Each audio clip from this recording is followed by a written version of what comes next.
لا إله إلا الله محمد رسول الله لا إله إلا الله محمد رسول الله لقد جاءكم رسول من انفسکم سورہ توبہ کی آخری آیت. ہم اس آیت کو یوں پڑھتے ہیں من انفسکم. میں موریتانیہ گیا، ایک غریب سا ملک ہے افریقہ میں، ہماری جماعت گئی تھی. وہاں میں نے سنا وہ پڑھتے تھے لقد جاءکم رسول من انفسکم. ان دونوں الفاظ میں انتہائی خوبصورت آپ کا تعارف ہے. لفظ ایک ہے، تعارف لمبا چوڑا ہے. من انفسکم یہ آپ کے سراپے کی تعریف. ایسا کوئی ہے؟ ایسا کسی نے دیکھا؟ کسی آنکھ نے دیکھا؟ کسی ماں نے جنا؟ کسی کے ایسے عالی اخلاق، ایسا عالی سراپا، ایسا عالی ہندام. ہندام عربی کا لفظ ہے، سر سے لے کر پاؤں تک کسی کی شخصیت کے لیے ہندام کا لفظ بولا جاتا ہے. اطول من المربوع و اقصر من المشذب من انفسکم. ایسا تم میں ہیں، 40 برس تمہارے اندر رہے ہیں.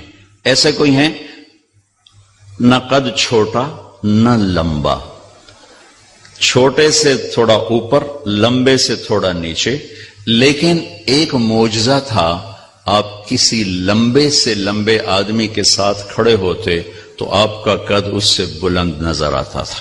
آپ کے اپنے چچا عباس وہ اتنے قداور تھے، جب وہ گھوڑے پر بیٹھتے تھے تو پاؤں زمین پہ لگتے تھے، اتنے قداور تھے. وہ عام طور پہ اونٹ کی سواری فرماتے تھے. لیکن جب وہ ہمارے نبی کے ساتھ کھڑے ہوتے تو ہمارے نبی کا سر یوں اونچا ہوتا اور عباس کا سر نیچے ہوتا تھا. من انفسکم فخما مخفما یتلألؤ وجهه تلألؤ القمر لیلۃ البدر. آپ بڑے وقار والے، بڑی ہیبت والے، اور آپ کا چہرہ چمکتا تھا جسے 14ویں رات کا چاند چمکتا ہے. عظیم الہامہ، سر بڑا. رجل الشعر، گھنگریالے، نیم گھنگریالے بال. افریقن کی طرح نہیں، ایسے ایسے ایسے جیسے ہلکی ہواؤں سے پانی کی موجیں بنتی ہیں، ایسے آپ کے نیم گھنگریالے بال. شدید و سواد الشعر، سیاہ کالے بال. داڑھی سر میں 20 سفید بال آخری عمر تک. ان فرقت عقیقتہ فرق والا فلا. یہ مانگ کبھی نکالتے تھے، کبھی نہیں نکالتے تھے. یجاوز شعرہ شحمت اذنیہ، بال آپ کے کانوں کی لو تک تھے. واسع الجبین، ماتھا بڑا کشادہ. ازج الحواجب، یہ بھویں جو بڑے میک اپ کے ساتھ ایسے گول بنائی جاتی ہیں، پلکنگ کی جاتی ہے، وہ پھر مصنوعی بنائی جاتی ہیں.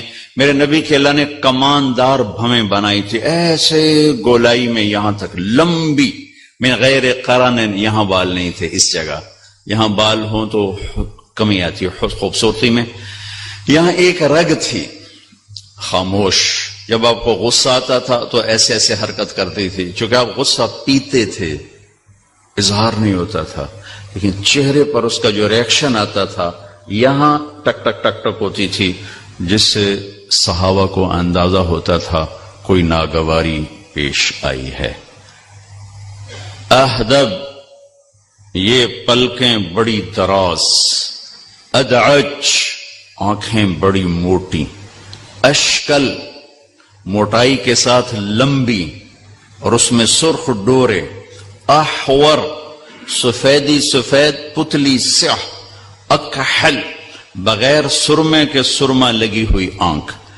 انجل، ابرج، اکحل، ادعج، احور، اہدب، اشکل، یہ سب آپ کی آنکھ کی صفات بیان کی گئی ہیں کہ آپ کتنے خوبصورت آنکھوں کے مالک تھے. شرم و حیا کی وجہ سے آپ کے دیکھنے کا انداز یہ تھا، یہ ایسے نہیں دیکھتے تھے، ایسے دیکھتے تھے، ذرا نظر جھکا کے دیکھتے تھے. جب کبھی آپ ایسے نظر اٹھاتے پھر ایسے نورانی شعائیں نکلتی تھیں کہ کوئی آپ کے چہرے کو دیکھ نہیں سکتا تھا. سب ایسے ہو جاتے تھے. صرف 2 آدمی آپ کو دیکھ سکتے تھے، ایک حضرت ابو بکر اور ایک حضرت عمر. اس کے علاوہ کوئی آپ کو دیکھ نہیں سکتا تھا. تو جل نظر الملاحظہ، آپ شرم سے آنکھیں جھکا کر رکھتے تھے کہ جس کی نظر جھکی رہے اسے شیطان گمراہ نہیں کر سکتا. جس کی نظر اٹھ جائے تو وہ دلدل میں پھنس جاتا ہے، پتہ نہیں کب ہلاک ہو جائے، پتہ نہیں کب ہلاک ہو جائے، پتہ نہیں کب ہلاک ہو جائے. اقنى العرنین، یہ ناک باریک تھا، یہاں سے باریک، یہاں سے ہلکا سا اٹھا ہوا تھا. لہو نور، یہاں ایک نور تھا جو جگمگ کرتا تھا. ولیع الفم، آپ کے ہونٹ بڑے خوبصورت ذرا چوڑائی کے ساتھ. براق الثنایا، دانت ایسے چمکیلے کہ جب مسکراتے تھے تو دانتوں کا نور دیواروں پہ پڑتا دکھائی دیتا تھا. کف اللحیہ، آپ کی داڑھی بڑی خوبصورت اور گھنی تھی. سہل الخدین، یہ گال برابر تھے، نہ پچکے ہوئے نہ ابھرے ہوئے، برابر گال تھے آپ، برابر. اور فی صوتہ سحل، آواز میں ایک کشش تھی، ایک روب تھا. فی عینیہ دعج، آنکھوں میں چمک تھی، حسن تھا. فی لحیتہ کثافہ، داڑھی بڑی گھنی خوبصورت تھی. فی عنقہ سطع، گردن آپ کی سراہی دار تھی. اور اذا تکلم علاہ البہا، جب آپ بولتے تھے تو ایک نور چھا جاتا تھا. وَإِن سَكَتَ عَلَاهُ الْوَقَارِ، جب آپ خاموش ہوتے تھے تو آپ پر ایک وقار چھا جاتا تھا. سواء البطن والصدر، آپ کا سینہ اور پیٹ برابر تھا، پیٹ باہر نہیں نکلا ہوا تھا. ہماری طرح اب ہمارے معاشرے میں کھانے پینے کا کوئی احساس کوئی نہیں ہے، پیٹ کھبے پاسے آپ سجے پاسے. کئی لوگ آپ دیکھیں گے. لقد جاءکم رسول من انفسکم، اذا اشار بکف، کبھی ایسا نہیں کرتے تھے کہ انگلی اٹھانا ایک عیب ہے، آپ یوں کرتے تھے. مطلب آپ نے غلام صاحب کو میں نے بلانا ہے تو میں تو کہوں گا یوں، یہ کہیں گے ادھر آؤ، آپ کرتے تھے یوں، پورے ہاتھ کا اشارہ فرماتے تھے. کبھی ایسے نہیں، کبھی زندگی یوں فرماتے تھے. جب آپ غمگین ہوتے تھے تو یوں بیٹھتے تھے، سیدھے ہاتھ کو ٹھوڑی کے نیچے رکھ کے یوں بیٹھتے. جب آپ حیران ہوتے تھے تو یوں کرتے تھے. یہ آپ کی حیرت کی نشانی. دوران گفتگو آپ کی بے ساختہ جسمانی حرکت. یہ آپ کی ایک مجلس تھی جو فجر سے اشراق تک ہوتی تھی. فجر کی نماز جلدی پڑھتے تھے، اشراق تک کوئی پونا گھنٹہ یہ محفل ہوتی تھی. اس میں ہر قسم کی باتیں ہوتی تھی، دنیا کی بھی، دین کی بھی، مسائل کی بھی، واعظ و نصیحت بھی، ہنسی مذاق بھی، لطیفے بھی. ایک پوری زندگی کی ترجمانی ہوتی تھی، پوری زندگی کی اس میں عکاسی ہوتی تھی. خواب بھی سنائے جاتے تھے. ہاں بھائی کسی نے کوئی خواب دیکھا ہو یہ بھی آپ اس میں سنتے تھے. ریلیکس محفل ہوتی تھی. یہ جو تکلفات عجم ہیں انہوں نے دین کو بڑا اوکھا کر کے ہمیں دکھایا ہے. اگر آپ عرب کی زندگی دیکھو گے تو اسلام دین فطرت ہے، فطرت کی آواز کا نام اسلام ہے. تکلفات عجم کا نام اسلام نہیں ہے. اللہ نے اپنے نبی کو عربوں میں بھیجا جو انتہائی بے تکلف تھے، جن میں سادگی کوٹ کوٹ کے بھری ہوئی تھی. پھر جب یہ عجم میں اسلام آیا تو اس میں اسلامی رنگ پر عجمی رنگ غالب آیا تو ہم نے بے شمار پیچیدگیاں خود کھڑی کی ہوئی ہیں جن کا اسلام سے دور تک کوئی تعلق ہی کوئی نہیں. تو آپ کی محفل میں ہنسی مذاق بھی ہو رہا ہے. ایک صحابی ہیں ان کا نام ہے اسید بن حضیر. یہ کس پائے کے آدمی تھے؟ جب آپ فتح مکہ کے لیے انٹر ہو رہے تھے مکہ میں تو آپ کا لشکر کا جھنڈا تھا سعد بن عبادہ کے ہاتھ میں اور آپ کے ساتھ 5000 کا لشکر تھا، باقی 5000 آگے جا چکے تھے. تو آپ کے رائٹ سائڈ پر تھے ابو بکر صدیق اور آپ کے لیفٹ پر تھے اسید بن حضیر اور آپ کے پیچھے تھے اسامہ بن زید.